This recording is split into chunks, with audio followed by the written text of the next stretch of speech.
Okay, so now we want to create a subroutine that doesn't just say hello world all the time, but might say hello David or hello Robert or hello Jessica or whatever name that we decide to say hello to.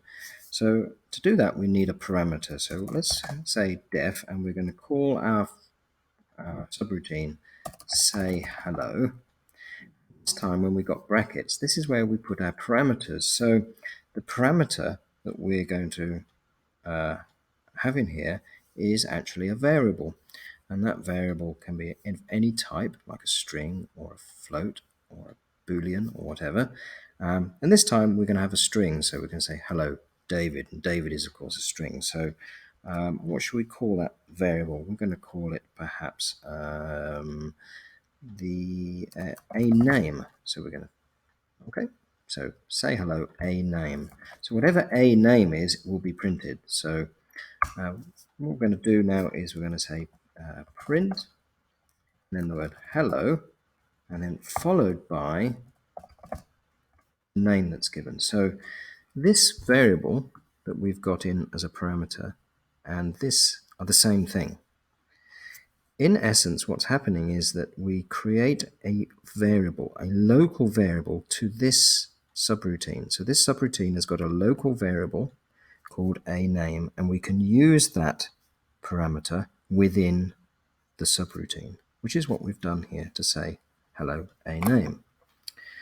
So to use that subroutine, we would say something like say hello, and then we'd pass in the parameter, a little bit like somebody wants it to deliver a letter, and so you've got a subroutine called deliver letter, but the postman requires the address in which to post the letter. So the address that you give the postman is that parameter to say, okay, I want you to post this letter and I want you to post it to this address. And the address changes depending on where the postman will deliver the letter.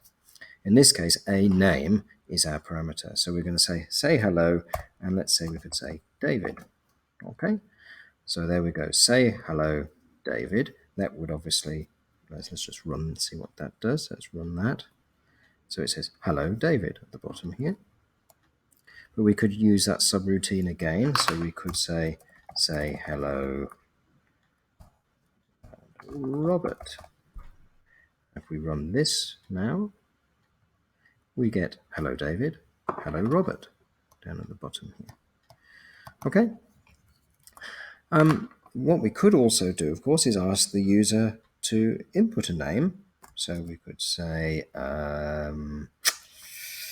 let's we say print, and then we're going to say raw input. Not print, we're going to just say a name equals raw input is your name. So this is going to put a little prompt up and say, what is your name? And then after we've got that, we're going to send that name that we've just got into the subroutine say hello. So we're going to say hello, and then we're going to pass off into that this name that we've just got. It's very important for you to realize that this variable here, a name, that we've just got from the variable called a name, is actually a different variable to this one up here. Remember that parameters to subroutines are local. So this a name here is a local parameter only, whereas this one is a global parameter, in other words, a parameter in the rest of the program, but not confined to that subroutine. I could have actually had this as a different variable. I could have called this variable another name, and this would still work. Okay, so it was coincidence that I called this variable here a name, this one here a name, and this one up here a name. It's pure coincidence. So let's run and see what happens here now. So we run, and it says, what is your name? Let's put Jessica, and it says hello Jessica.